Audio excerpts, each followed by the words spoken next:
Aquest és el segon exercici d'isomeria que resoldrem i tracta d'una tècnica espectroscòpica, l'infraroig, per identificar tipus de grups funcionals.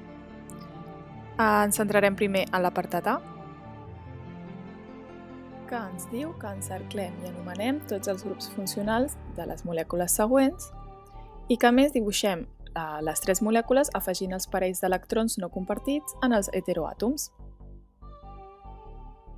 Per anar identificant els grups funcionals de les diferents molècules ho farem amb ordre. Comencem per la molècula A, que així a simple vista podríem veure com dos grups funcionals destacables. A dalt tenim un OH, que com ja sabem és un grup alcohol, i a baix veiem un carboni que està unit a un oxigen amb un doble enllaç i un altre oxigen amb un enllaç senzill. Per tant, podem definir que és un èster. Seguim amb la segona molècula, la figura B, que també podríem distingir que hi ha dos grups funcionals. A la part dreta es veu la presència de l'àtom de nitrogen que està unit a un metil. Per tant, seria una metilamina, que en aquest cas, com a grup funcional, tenim un grup amina. A baix veiem la presència del grup carbonil, que es troba entre dos carbonis.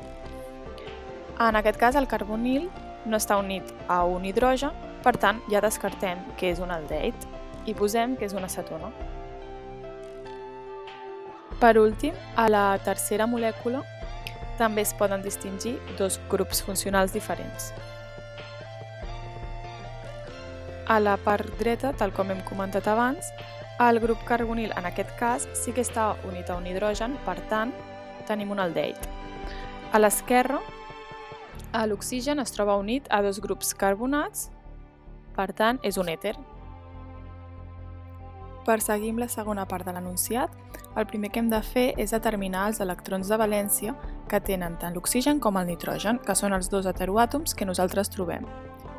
L'oxigen té 6 electrons de valència i el nitrogen en té 5. Per tant, a partir d'aquí ja podem començar a afegir els parells d'electrons no compartits. Comencem afegint els primers parells d'electrons no compartits a la primera molècula.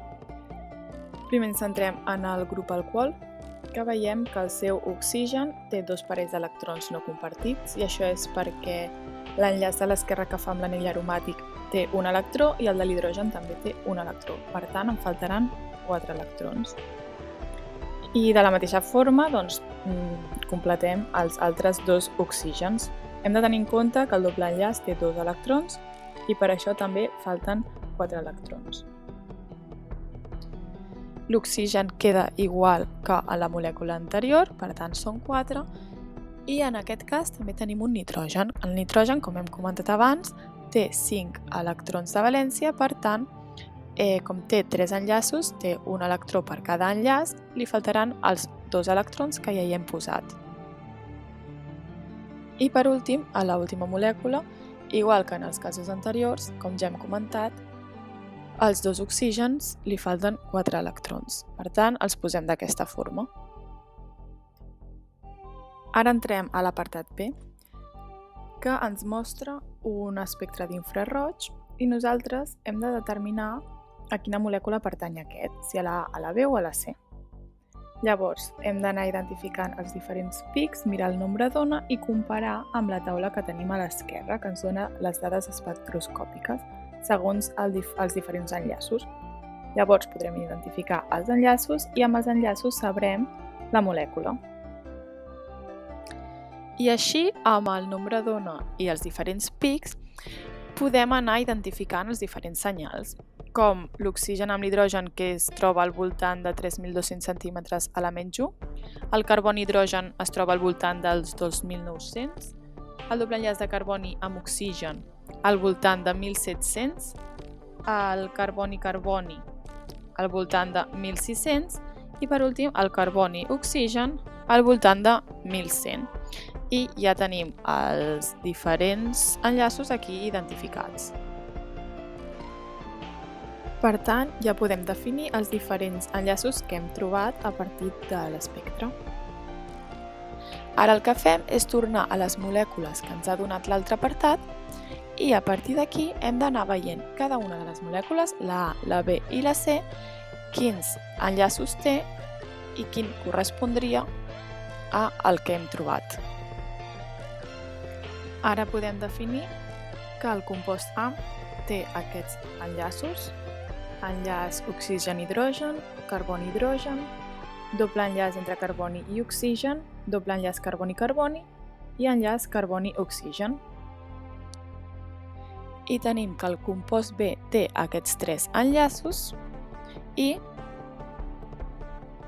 el compost C també té aquests 3 enllaços, que entre el compost B i el compost C només es diferencia. Un té el carboni amb nitrogen i l'altre té un carboni amb oxigen. Per tant, a partir del resum anterior dels enllaços que hem trobat, ja podem definir què és el compost A. A més, això es pot saber també gràcies al senyal de la vibració tant de l'enllaç OH amb l'enllaç de carboni-carboni, el doble enllaç. I això és a causa de que només el compost A conté en la seva estructura l'alcohol i l'anell aromàtic.